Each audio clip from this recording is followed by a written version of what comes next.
We're going to get started here with finding our federal student loan information. What you're going to want to do is go to nslds.ed.gov, and we're going to get to this home screen here, which has financial aid review, enrollment, contact information, and some pretty good resources. But the main thing we want to do is view your federal loans, grants, and aid overpayments. So we want to click on this button here.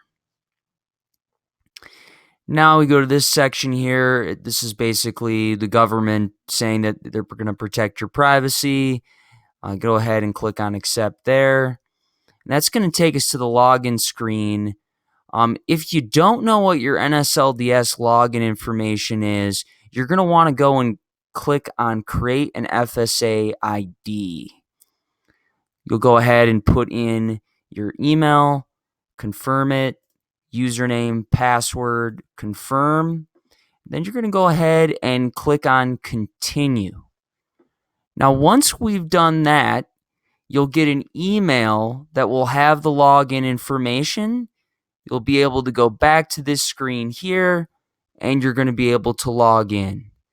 Now, the next step is what we're going to see once we've logged in. We're going to see an inventory of our loans, and that will be on the next slide.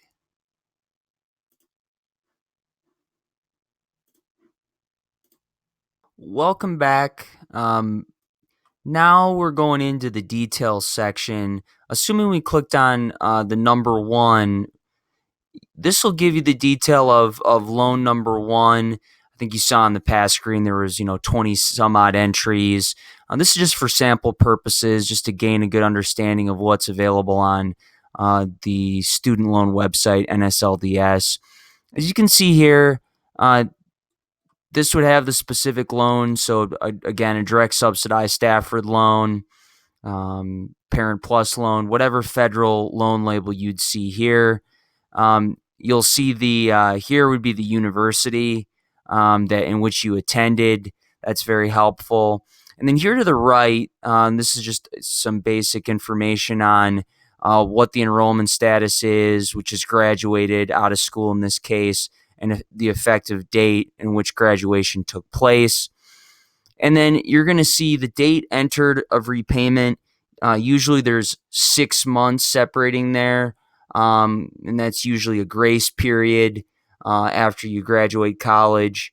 And then you're going to see the next payment due date, the loan period begin date, and the loan period end date. Income-driven repayment plan pretty much basically says that this particular loan is in income-driven repayment status, and when the anniversary date occurs when they have to recertify for that particular program. Probably more information than you needed to know, but kind of gives you a background of this particular test case. Scrolling down a little bit here, going on to the amounts and dates area. This is the loan amount, the outstanding principal balance, the outstanding principal as of the current date, and then any outstanding interest balance that's accrued on the loan, if any. A lot of this stuff was already discussed in the general inventory section. This area is really nice. It actually gives you the interest rate type, the interest rate, and then this to me is probably one of the most important, is it actually has the pay-as-you-earn repayment plan type, which is very helpful if you're going to give this information to a student loan consultant such as myself, or just for your information purposes, knowing what type of payment program you're in. We'll get into more of this in future podcasts. Here is the public service loan forgiveness field.